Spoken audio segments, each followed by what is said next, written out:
जयंत चौधरी का बहुत बहुत स्वागत आज के इस कार्यक्रम में। चंदन जवान जी 2:30 बजे, इसलिए मैं आपके चौधरी साहब के बीच में ज्यादा समय नहीं दूंगा। केवल एक ही अपील करना चाहता हूं कि भोकरेली गांव जनपद मुजफ्फरनगर की जान है। यहाँ से जो आदेश मिलता है, यहाँ से जो आदेश होता है, वो पूरे क्षेत्र में कूदता है, पूरा क्षेत्र उसका पालन करता है।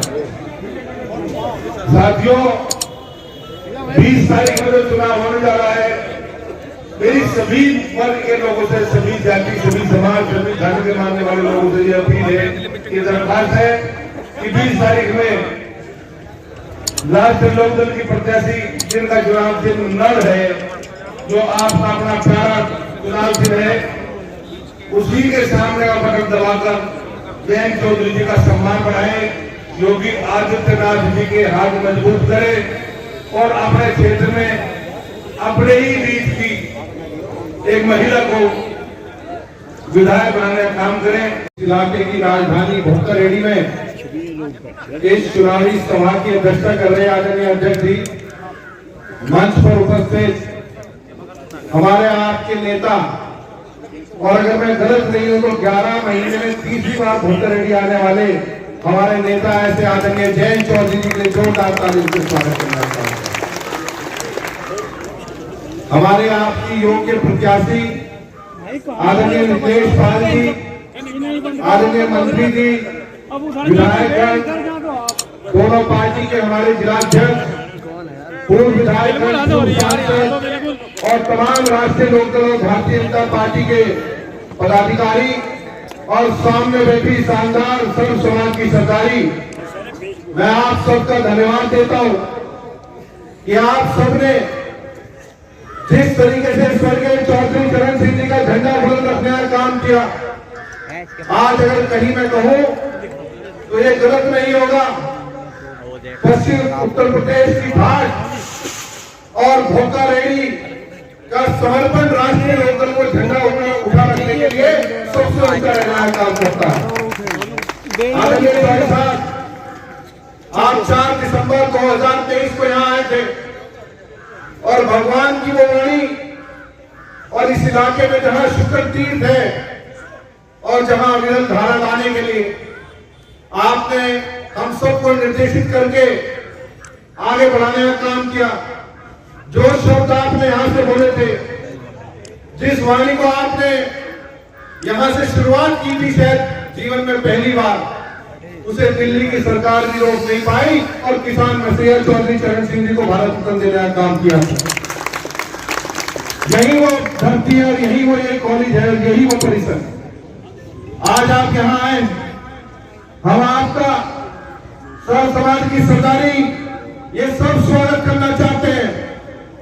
आपको यहाँ ये बताऊंगा, शायद चुनाव में आप ही आए थे, पर इतना ये फैसला लेना जानते हैं लोग।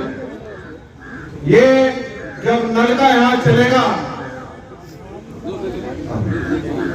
जब नलका यहाँ चलेगा तो निश्चित रूप से जितने 9 की 9 विधानसभाओं में चुनाव चल रहे हैं, उपचुनाव, भोकरेली, मीरापुर विधानसभा, हम वादा करने का काम करते। बताओ आपके ऊपर कर लूं वादा कि नहीं करूं?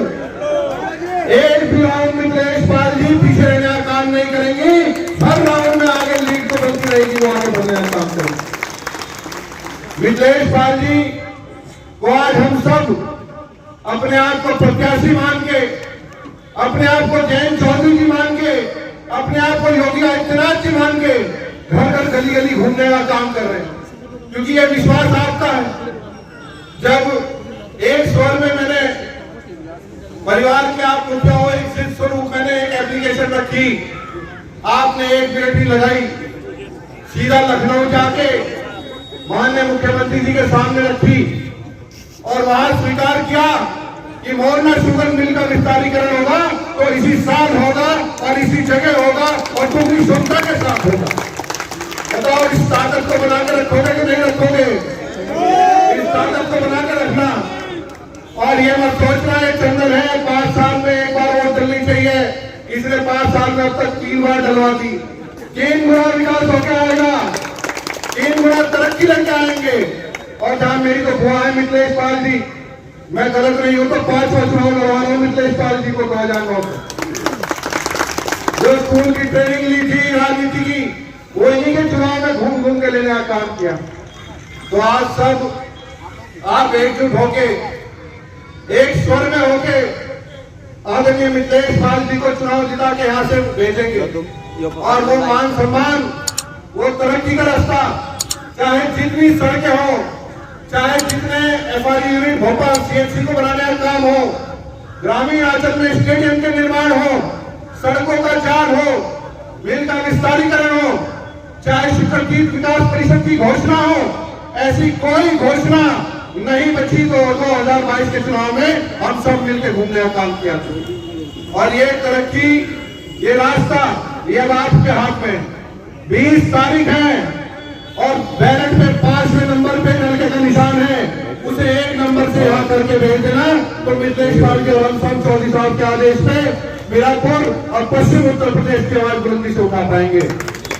आप सब लोगों का ज्यादा नहीं समय लूंगा क्योंकि आदरणीय चौधरी साहब को आप सुनने आए हैं। मैं विश्वास दिलाता हूं चौधरी साहब, हम सब मिलकर अगले 13 दिन के अंदर एक एक घर घर गली गली जाएंगे और सर्व समाज का समर्थन लेके राष्ट्रीय लोकदल भारतीय जनता गठबंधन को सबसे बड़ी जीत 9 की 9 विधानसभा में दिलाने का काम करेंगे। बहुत बहुत धन्यवाद। जय हिंद, जय हिंद। मेरे सभी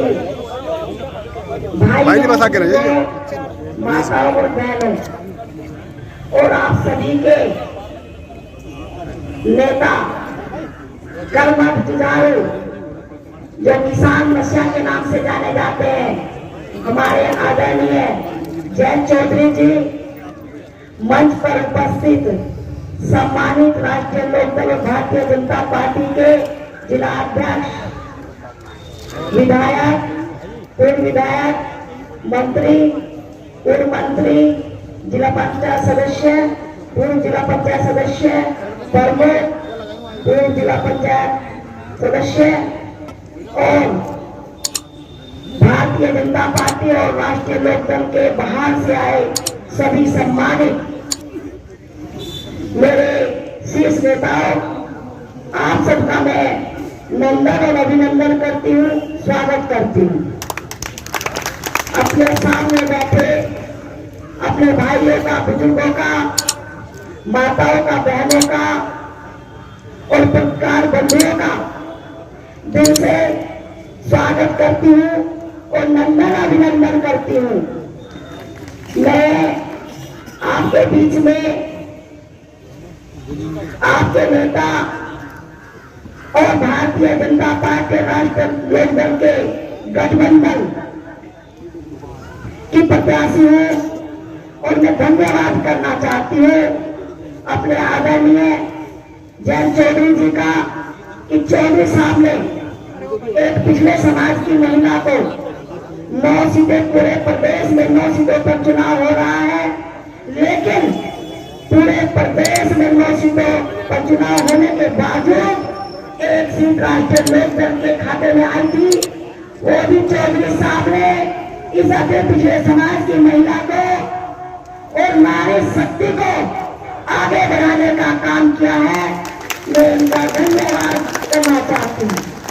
2009 में हमारे बीच में आज हमारे और आपकी महान जो चौधरी साहब थे स्वर्गीय अजीत सिंह जी, और उपचुनाव था उस टाइम पर भी 4 सीटों पर चुनाव हो रहा था, लेकिन उस टाइम पर भी चौधरी साहब ने आपकी इस बेटी को, आपकी इस बहन को, आपकी पिछड़े समाज की और नारी शक्ति को आगे बढ़ाने का काम किया था। ये देन हमारे स्वर्गीय चौधरी चरण सिंह जी की थी या नहीं थी कि महिला का सम्मान करो और अति पिछड़े को आगे बढ़ाने का काम करो। कर्पूरी ठाकुर जैसे जो हमारे समाज के थे, सैन समाज के थे, उनको कैबिनेट मंत्री बनाने का काम किया था, नहीं किया था? मुख्यमंत्री बनाने का काम किया था, नहीं किया था? आप सभी जानते हैं। अति पिछड़ों को, किसानों को, सबको अल्पसंख्यकों को आगे बढ़ाने का काम किया था। मैं धन्यवाद करना चाहूंगी भारतीय जनता पार्टी के मोदी जी और योगी जी का कि उन्होंने भी मातृशक्ति को आगे बढ़ाने में सहयोग किया। मैं उनका भी नंदन और अभिनंदन करती हूँ, स्वागत करती हूँ।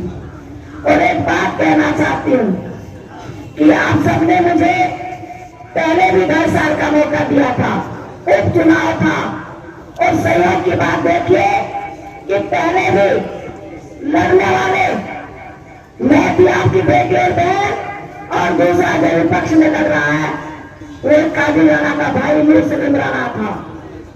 और बसपा की सरकार थी, हर गांव में 4-4 मंत्री पड़े थे, लेकिन आपके प्यार ने, आपके दुलार ने, आपके आशीर्वाद ने अपनी इस बहन को, बेटी को जिताकर विधानसभा में भेजने का काम किया था। ये बहुत बड़ी बात है। मैं अपने आप में गर्व महसूस करती हूँ कि मुझे 2.5 साल में जो मौका मिला था, आपने मुझे बहुत बड़ा प्यार और दुलार दिया था। बोकारेरी नगर पंचायत है नहीं है सबसे बड़ी मीरापुर विधानसभा की, पहले मौन हुआ करती थी विधानसभा, और इसी से मैसेज जाता है 16-17 हजार वोट है। ये बहुत बड़ा गांव है और इसका दिल भी बहुत बड़ा है, बहुत मान है यहाँ के मेरे भाइयों का और बुजुर्ग सब समाज के भाइयों का। मैं अपने सब समाज के भाइयों से निवेदन करना चाहती हूँ और आपकी सेवा करना चाहती हूँ, आपके बीच में रहना चाहती हूँ। आप मुझे ऐसा पूर्ण विश्वास है कि आप मुझे मौका देंगे, अपनी इस बेटी को आशीर्वाद देंगे, वोट सपोर्ट के रूप में, भात के रूप में, कन्यादान के रूप में आप 20 तारीख को वोट डालने का काम करेंगे। मुझे ऐसा पूर्ण विश्वास है कि आप 90% फेल करेंगे, 90%। आप में उत्साह है, आप में पूरा जोश खरोश है। आप हम एक आदमी प्रत्येक घर में लग रहा है या नहीं लग रहा है, अपने आप को निर्देश काल मानकर ये पिछड़ा समाज, ये जाट समाज, ये ब्राह्मण समाज, सब समाज लगे हुए हैं। मेरा मुस्लिम भाई भी मुझे वोट कर रहा है, उनका भी मैं धन्यवाद करना चाहती हूँ। मेरा दलित भाई भी मुझे वोट कर रहा है, उनका भी मैं धन्यवाद करना चाहती हूँ। और मैं आपको एक बात और बताना चाहती हूँ कि आप मुझे अपना वोट सपोर्ट देकर, ये तो निश्चित है, पहले आपने 6,000 से जिताई थी, अब की बार तो भाई 30,000 से क्रॉस करोगे आप, ऐसा मुझे पूर्ण विश्वास है। जय हिंद, जय भारत, नमस्कार, धन्यवाद। आप लोगों का बहुत बहुत स्वागत, नंदन और अभिनंदन। आसपास के गांव के लोग, मौजूद लोग, हमारे एनडीए के घटक दल के सभी नेता, बीजेपी के जिला अध्यक्ष सुधीर जी, वंदना जी जो एमएलसी हैं, हमारे दल के सभी विधायकगण, हमारे सभी लोग ये चाहते हैं कि एक बार फिर आप मौका दो। इस क्षेत्र ने कभी कोई कसर छोड़ी नहीं। चंदन अगले कार्यक्रम के तैयारी में जुटने के लिए यहाँ से चले गए और उन्होंने याद दिलाया कि किस प्रकार से यहाँ इसी स्थान पे, इसी प्रांगण में कार्यक्रम हुआ था। और सही बात है, पहली बार सार्वजनिक तौर पर चौधरी चरण सिंह जी को भारत रत्न देने की जो मांग, जो देश के इतिहास को जानते हैं, समझते हैं, जो भारत से प्रेम करते हैं, जो बुद्धिजीवी लोग हैं, सर समाज की जो मांग थी, वो बात मैंने अपनी जुबान से मेरे आई और मैंने भी मांग रखी। मांग में समर्थन मैंने किया था इसी मंच से। और कितना बड़ा सौभाग्य है कि केंद्र सरकार ने उस बात की सुनवाई करी, उसे समझा, प्रधानमंत्री जी को समझ में आई बात, और उसके बाद राष्ट्रपति, महामहिम राष्ट्रपति जी ने जो सर्वोच्च सम्मान है नागरिक के लिए देश में, भारत रत्न से चौधरी चरण सिंह जी को नवाजा है। ये हम सबके लिए सम्मान की बात है, गर्व की बात है, क्योंकि ये वो क्षेत्र है जहां जब बच्चा घर में पैदा होता है को अपने चाचा ताऊ पुरखों के बारे में बाद में बताया जाता है, जब वो सुनने और समझने की उम्र बच्चे और बच्ची की होती है। पहले उसे यहाँ घर के लोग बताते हैं कि चौधरी चरण सिंह कौन थे। ये वो क्षेत्र है, इसी प्रांगण में उनकी मूर्ति लग रही है। तो ये हम सब के लिए पवित्र स्थान हो जाता है। यहाँ विद्या का मंदिर है। प्रधानाचार्य जी ने मुझे कुछ बात रखी है। पिछली बार भी जब मैं आया था तो बात कुछ रखी गई थी यहाँ क्षेत्र के प्रतिभाओं के विकास के लिए। मैं इतना ही कह सकता हूँ कि उसका ख्याल हम लोग रखें। ये इस विद्या मंदिर की जमीन में हम कोई ऐसी बात ना करें जिससे हम कल को ना टिक पाए। पूरी ईमानदारी की ही बात होनी चाहिए। अब मैं सरकार में शामिल हूं, लोकदल का भी सम्मान रखा गया है, राज्य सरकार में भी भूमिका है और सामूहिक जिम्मेदारी होती है। यानी सरकार के हर फैसले और निर्णय का समर्थन सरकार में शामिल घटक दल और उनके नेता और उनके कार्यकर्ताओं की कोशिश कि सरकार की जो सोच है, जो योजनाएं हैं, जो जन भागीदारी जिसमें बना करके उन्हें सफल किया जा सकता है, उसे जमीन तक, धरातल तक ले जाने के लिए हर प्रयास को लोकदल के कार्यकर्ताओं को भी करना है। अब ये चुनाव का वक्त है और लोकदल के उम्मीदवार आपके बीच, लेकिन लोकदल के कार्यकर्ताओं को ज्यादा मांगने की जरूरत है। बीजेपी के कार्यकर्ता भी लग रहे हैं, वहां छोटी छोटी इकाई में बांटकर छोटी जिम्मेदारियां लोगों को बड़े विश्वास के साथ दी गई। हाल के बीते दिनों में मैंने भी एक बैठक ली थी, लोकदल के प्रतिनिधि वहां मौजूद थे। हर बूथ तक मिथिलेश पाल जी का जो परिचय, हालांकि कोई नया इनका व्यक्तित्व ऐसा नहीं जो लोग ना जानते हो, इनका परिचय से आप भली भांति वाकिफ हैं, उनको अच्छी तरह समझ चुके हैं, देख चुके हैं। लेकिन इस प्रचार अभियान को बूथ तक और घर घर तक ले जाने के लिए हमारे सहयोगी दल का और खास तौर से लोकदल के कार्यकर्ताओं की बड़ी जिम्मेदारी। उपचुनाव है, जब आम चुनाव होता है तो लोगों को मालूम होता है जो सरकार में है उन्होंने क्या काम किया, जो सरकार में आना चाहते हैं वो क्या करना चाहते। ये वैसा चुनाव नहीं है, ये असाधारण चुनाव। आपको इसलिए आपकी जिम्मेदारी बन जाती है कि ज्यादा वोट पड़े। ठीक है, वो लोग जो काम हुए हैं उससे भी जुड़े हैं। मोरना मिल का विस्तार हो पाया है और आगे और होगा। जैसे यहाँ क्षेत्र की आवश्यकता होंगी, बढ़ेंगी किसानों की। एक तरफ वे लोग है, सरकार है जो यहाँ तीर्थ विकास परिषद की बात कर रही है और सामने वाले कह रहे हैं कि मेले में गांव के लोगों को जाके नहान दो और पीछे पीछे चुपके से चुनाव करा लो। यही तो मंशा थी। आज अखिलेश जी ये कहते हैं कि क्यों तारीख टल गई, क्यों तारीख टल गई। कल इसलिए गई कि गांव के लोग जिनके लिए गंगा स्नान बहुत बड़ा एक महत्व है, महत्वपूर्ण एक हमारा त्योहार है, हमारी परंपरा का हिस्सा, हमारी पहचान का हिस्सा है, उस गंगा स्नान में गांव के लोग चले जा और पीछे से तुम कब्जा कर लो। यही आपकी मंशा जग जाहिर हो चुकी है, जनता के सामने आ चुकी और पूरे पश्चिमी उत्तर प्रदेश में मनाया जाता है त्योहार। चौधरी चरण सिंह जी तो वहां जाके कैंप में कई बार सीधा संवाद कर चुके। चौधरी अजीत सिंह जी जाते, मैं जा चुका हूं। चौधरी जिंदाबाद, हमारा नेता कैसा हो, चौधरी जैसा हो। जो त्योहार कोई नहीं समझते, कुछ उनके नजर में त्योहार नहीं, त्योहार के समय चुनाव होता है क्या? कभी हो सकता है, कभी हो ही नहीं सकता, ना होना चाहिए।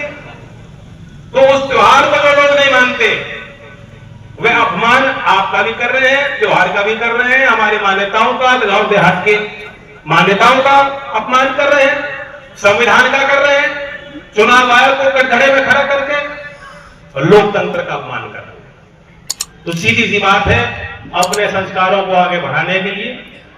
और मिथिलेश जी को टिकट इसलिए दिया गया, बहुत लोग टिकट मांग रहे थे। मैं ये नहीं कहता कि वो लायक नहीं था, सब लोग लायक की मेहनत और पृष्ठभूमि और योगदान है और मेरे लिए सबसे कठिन निर्णय होता है। लेकिन मेरे सोचने का और फैसला लेने के पीछे एक ही विचार होता है कि चौधरी चरण सिंह के विचारों को कैसे हम आगे बढ़ाएंगे। ये चौधरी चरण सिंह की राजनीति थी। और मैं आपको याद दिलाता हूं, आपको बहुत मेहनत करनी है, 20 तक हो गए ना चुनाव।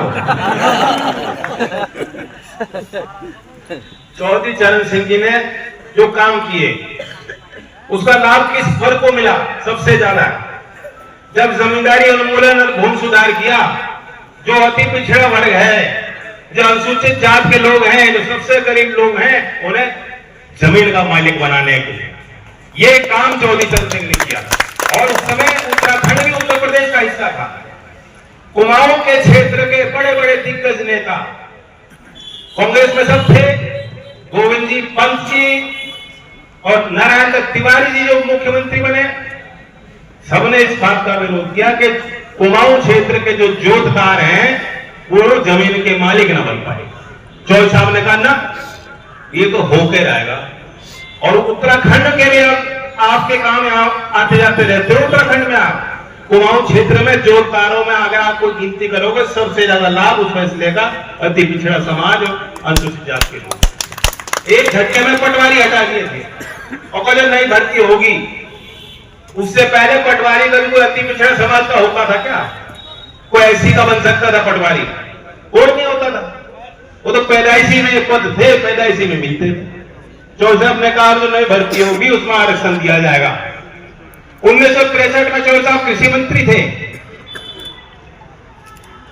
कृषि मंत्री में उन्होंने कहा कि जो चतुर्थ श्रेणी की भर्ती है कृषि विभाग में, वन विभाग में, पशुपालन विभाग में, वो सारी की सारी नौकरियां जो है वो अति पिछड़ा वर्ग और एससी के लोगों को ही दी जाएगी।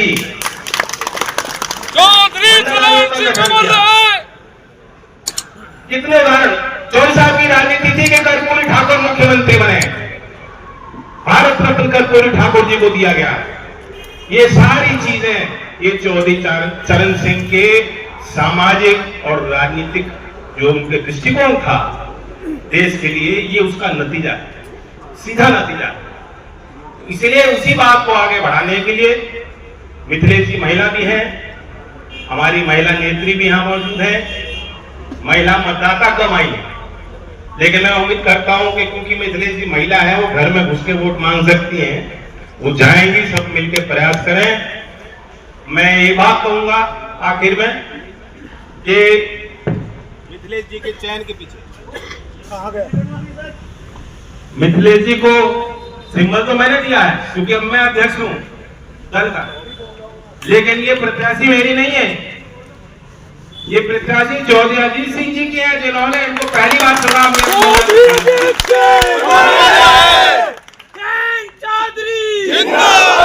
दावे के साथ कह सकता हूं। मैं तो कुछ दिन कंफ्यूज था किसको देना नहीं देना, मुझ पर दबाव बना लेते ना नेता लोग।